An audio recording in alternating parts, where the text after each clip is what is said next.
മക്കത്തുണ്ടോ മദീനത്തുണ്ടോ എന്നാണ് അല്ലേ? നമ്മൾ പറഞ്ഞ വിഷയമാണ് അതൊക്കെ. എന്നാലും ഒരു ഉണർത്തൽ, മക്കത്തുണ്ടോ മദീനത്തുണ്ടോ. മക്കേ മദീന മാത്രമല്ല, ഒരുപാട് അറബ് രാജ്യങ്ങളിൽ പുണ്യനബി സല്ലല്ലാഹു അലൈഹി വസല്ലം തങ്ങളുടെ മീലാദ് ആഘോഷിക്കുന്നുണ്ട്. UAE-യിലൊക്കെ ജായിസത്തുൽ ബുർദ എന്ന് പറയുന്ന ബുർദ അവാർഡ് തന്നെ ലക്ഷക്കണക്കിന് രൂപയാണ്, ലക്ഷക്കണക്കിന് ദിർഹമാണ് അവാർഡായിട്ട് കൊടുക്കുന്നത്. അപ്പൊ മക്കത്തും മദീനത്തും പല വീടുകളിലും ഭംഗിയായി നടക്കുന്നുണ്ട്. ഗവൺമെന്റ് നടത്തുന്നില്ല. എന്താ അതിന്റെ കാരണം? 1925 ശേഷമാണ് ഇങ്ങനെ ആയതെന്നേ.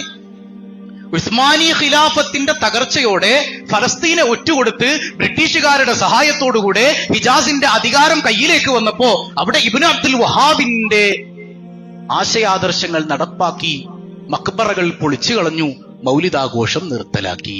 കേവലം 100 കൊല്ലമായിട്ടുള്ളൂ. അപ്പൊ അതിനു മുമ്പ് ഭംഗിയായി നടന്നിരുന്നു. കഅബാലയത്തിന്റെ ഉള്ളിൽ പോലും ഭംഗിയായി മൗലിദ് നടന്നിരുന്നു. അപ്പൊ മക്കത്ത് എന്ത് നടക്കുന്നു എന്ന് നോക്കിയിട്ട് അമല് ചെയ്യാൻ ഇസ്ലാം പറയണില്ല. അവിടെ ആര് ഭരിക്കുന്നു അവരുടെ കയ്യിലാണ് സംഗതി.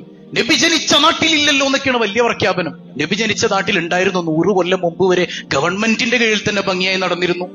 ഇവരുടെ കൈ, അതായത് ആര് ഭരിക്കുന്നു അവരുടെ ഇഷ്ടം അവിടെ നടപ്പാക്കും. എന്തിനേറെ മക്ക ഹറം ഷിയാക്കള് ഭരിച്ചിരുന്നു. അന്ന് ഹജറുൽ അസ്വദ് 6 കൊല്ലത്തോളം മക്കത്തുണ്ടായിരുന്നില്ല, ഇറാനിൽ കൊണ്ടുപോയി വെച്ചേക്കാർ. 6 കൊല്ലം ഹജറുൽ അസ്വദ് ഇറാനിലായിരുന്നു. അപ്പൊ നിങ്ങൾ പറയോ മക്ക ഭരിച്ചവർ ചെയ്യുന്നതൊക്കെ ശരിയാണ്, അതുകൊണ്ട് അന്ന് ഷിയാക്കൾ ഭരിച്ചതും ശരിയാണ്, ഹജറുൽ അസ്വദ് ഇരിക്കേണ്ടത് ഇറാനിലാണെന്ന് നിങ്ങൾ പറയൂ? ഇല്ലല്ലോ. അപ്പൊ ഓരോരുത്തരുടെ ഇഷ്ടം, അവരുടെ ഭരണാധികാരികൾ അവർക്ക് ഇഷ്ടം അവിടെ നടപ്പാക്കുന്നു. അതൊന്നും നമ്മളെ ബാധിക്കുന്ന വിഷയമല്ല. നമുക്ക് ഖുർആനുണ്ട്, സുന്നത്തുണ്ട്, ഇജ്മാ ഉണ്ട്, ഖിയാസ് ഉണ്ട്. എല്ലായിടങ്ങളും പറയുന്നു മുത്തുനബി സല്ലല്ലാഹു അലൈഹി വസല്ലമ തങ്ങളുടെ ജന്മം അത് അനുഗ്രഹമാണ്, അള്ളാഹുവിന്റെ ചിഹ്നമാണ്, നിങ്ങൾ ആഘോഷിക്കണേ എന്ന് പരിശുദ്ധ ഖുർആൻ. അള്ളാഹു തൗഫീഖ് ചെയ്യട്ടെ. സൂറത്ത് യൂനുസിന്റെ 58-ാമത്തെ ആയത്ത്. ബിസ്മില്ലാഹിർ റഹ്മാനിർ റഹീം. ഖുൽ ബിഫദ്ലില്ലാഹി വബിറഹ്മതിഹി ഫബിദാലിക ഫൽയഫ്റഹൂ. ഖുൽ ബിഫദ്ലില്ലാഹി വബിറഹ്മതിഹി, അള്ളാഹുവിന്റെ ഫദ്ലും അള്ളാഹുവിന്റെ റഹ്മത്തും നിങ്ങൾ എടുത്തു പറയണേ. മഹാനായ അബ്ദുല്ലാഹി ഇബ്നു അബ്ബാസ് റളിയല്ലാഹു അൻഹുമ പുണ്യനബിയുടെ പ്രിയപ്പെട്ട സ്വഹാബിയാണ്.